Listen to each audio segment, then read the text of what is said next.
ገዛና ምዕሩግን ምልክዑን ካብ ዝገብሮ ነገራት ውሽጢ እቲ ሓደ ፈርኒቸር እዩ። ስለዚ ኣብዚ ኸ ሰዓት ዘለዎ ናይ ፈርኒቸር ዋጋ ኸ ክንደይ እዩ? ስለዚ ኸዚ ዝርዝር ኣቢለ ለለው ናይ ፈርኒቸር ኣቕሓታት ዋጋ ክነግረኩም እየ። ቻናል እዚ ግን ሓድሽ ስለዝኾነ ላይክ፣ ሼር፣ ሰብስክራይብ እናገርኩም ጀምርዎ። ኣብ ቀጻሊ ዝተፈላለዩ ሓሪፍ ዝኾኑ ፕሮግራማት ሒዘ ስለንመጽእ ኸዚ ግን ናብቲ ፕሮግራም ንኸድ። ንሎማዓንቲ እንሪኦ ወይ እንጅምሮ ብናይ ዋጋ ዓራት እዩ።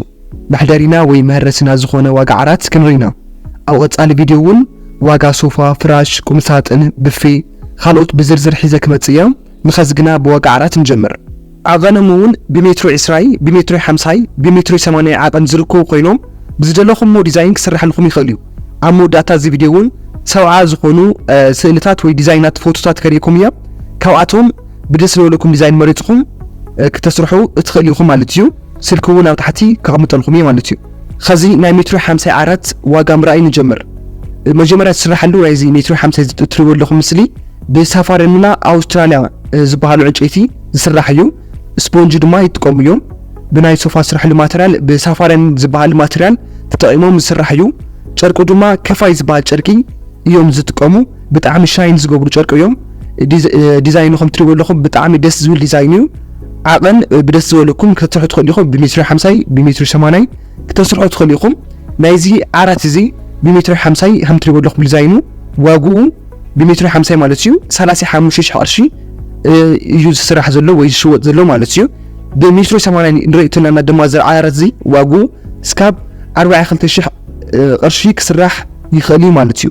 ዋጋ ደው ኢልኩም ምድርዳር ትኽእሉ ኢኹም፣ ምውጋዕ ትኽእሉ ኢኹም ማለት እዩ።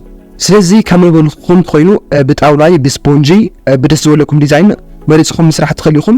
ብጣውላ እውን ምስራሕ ትደልዩ ካብቶም ብስፖንጅ ዝስርሑ ዋጋኦም ቅንስ ዘበለ ስለዝኾነ ብሜትሮ 50 ብጣውላ ዝስራሕ ንሪኦ ዘለና ዋግኡ እስካብ 27,000 ቅርሺ ክስራሕ ይኽእል እዩ ማለት እዩ።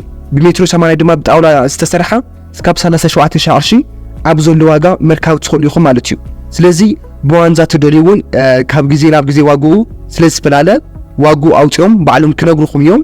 ብዘሎ ዋጋ ተጠቒምኩም ምስራሕ ትኽእሉ ኢኹም ማለት እዩ። ሰሪሖም እውን ንምውዳእ ኣብ 7 መዓልቲ ዘይመልአ ሰሪሖም ከረክቡኹም ይኽእሉ እዮም። ስለዚ ስልኩም ኣብ ኮሜንት ወይ ዲስክሪፕሽን ቦክስ ኣቐሚጠልኩም እኒኹ ምድዋል ትኽእሉ ኢኹም ማለት እዩ። መሪፅኩም ደስ ዝበለኩም ተስርሑ ትኽእሉ ኢኹም ማለት እዩ። ስለዚ ከዞም ናዞም ዲዛይናት ብምራፅ ከሪእኩም ማለት እዩ። ባዕለይ ዘዘጋጀኹ ፎቶታት እኒኦ ላውኒ ናብኦም ኣትሽዎም ደስ ዝበለኩም ዲዛይን ምምራፅ ትኽእሉ ኢኹም። ላይክ፣ ሼር፣ ሰብስክራይብ ምግባርኩም ግን ኣይትርስዑ ማለት እዩ። ቴንክ ዩ